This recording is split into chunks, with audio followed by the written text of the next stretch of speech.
안녕하세요. 법무사 호인사무소 김민수 법무사입니다. 개인 파산 신청을 준비하려는 채무자는 파산 신청 전에 나에게 이런 문제의 소지가 있는지 한번 생각해 보시고 파산을 신청해야 합니다. 개인 파산을 신청하면 파산 선고 결정과 면책 결정 두 가지 결정을 받아야 채무가 탕감이 됩니다. 그런데 법원은 파산 선고 결정을 먼저 하고 보정을 통하여 면책 심사를 합니다. 파산 선고 결정만 되고 후에 면책 불허가 결정이 되면 애초 신청을 하지 않은 것보다 더 불이익한 처분이 따릅니다. 면책 결정이 되면 아무런 불이익이 없지만 파산 선고 결정되고 면책이 불허가 되면 시구읍면의 신원증명부에 파산자로 기록이 되고 10년 동안 불이익이 따릅니다. 실무를 하다 보면 다른 사무소에서 개인 파산을 접수하고 면책 단계에서 문제가 되어 상담을 받으러 오는 경우가 있습니다. 사무장이나 실장 등이 상담을 하여 면책에서 문제될 소지를 채무자에게 확인을 하여야 하는데 깊이 확인을 못하거나 몰라서 못하여 면책 단계에서 많이 문제가 됩니다.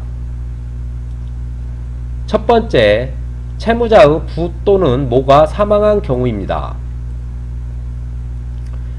개인 파산 신청 전에 채무자의 부 또는 모가 사망하였을 경우 사망 당시 부모에게 부동산이 있었는지 확인하고 신청해야 합니다.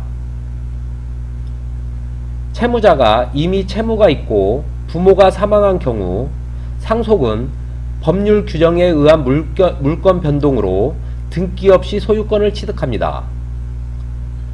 이 경우 채무자가 가정법원에 부모 사망 후 3개월 이내에 상속 포기 신청을 하여 결정을 받았다면 문제될 것이 없습니다. 하지만 대부분의 채무자는 상속 포기를 하지 않고 협의 분할 상속을 하여 다른 상속인에게 부동산 지분 전부를 이전해 줍니다. 면책 단계에서 부모가 사망하여 파산 관제인이 이를 조사 중 부모에게 부동산이 있었고 채무자의 법정 상속분이 다른 상속인에게 협의 분할 상속된 경우 채무자의 상속분에 해당하는 지분이 부인권 행사 대상이 되고 이 지분의 상당한 금액을 파산 관제인에게 납부를 하여야 하며 납부한 금액을 채권자들에게 안분 배당하고 나머지 채무를 면책시켜 줍니다. 실제 이러한 문제가 발생되었을 때 채무자는 파산을 포기하게 됩니다. 이 경우 파산 선고 결정을 이미 받았으므로 파산자라는 신분이 10년 동안 따라다니게 됩니다. 두 번째, 채무자가 편파 변제를 했을 경우입니다. 채무자가 대출을 받아 대출금이나 채무자의 재산으로 지인 또는 친인척에게 채무가 있어 개인 채무를 상환하고 파산 신청을 하는 경우 문제가 되니 상담 시 이 부분을 엄격히 살펴보아야 합니다.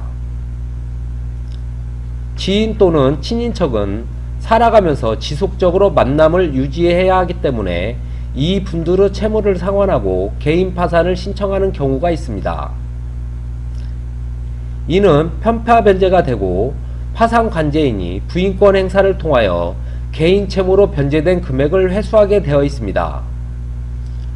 이에서와 마찬가지로 이 금원을 회수하여 채권자들에게 안분 배당하고 나머지 채무에 대하여 면책이 되는데 실제 이러한 문제가 발생되면 채무자는 개인 파산을 포기합니다.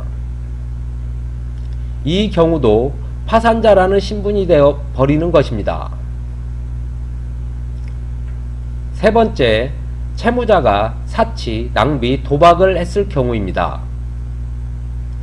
개인 파산 제도는 재량 면책 제도가 있습니다. 그러므로 실제 사치, 낭비, 도박을 했을 경우에도 근로 능력이 상실된 채무자가 개인 파산을 신청했고 사치, 낭비, 도박을 한 금원이 소액인 경우 재량 면책을 법원에서 받을 수 있습니다. 그러나 근로 능력이 있는 채무자가 개인 파산을 신청하고 사치, 낭비, 도박을 하였고 이 금액이 소액이라도 법원은 면책을 기각시킬 확률이 높습니다. 개인회생을 하라는 취지의 기각입니다.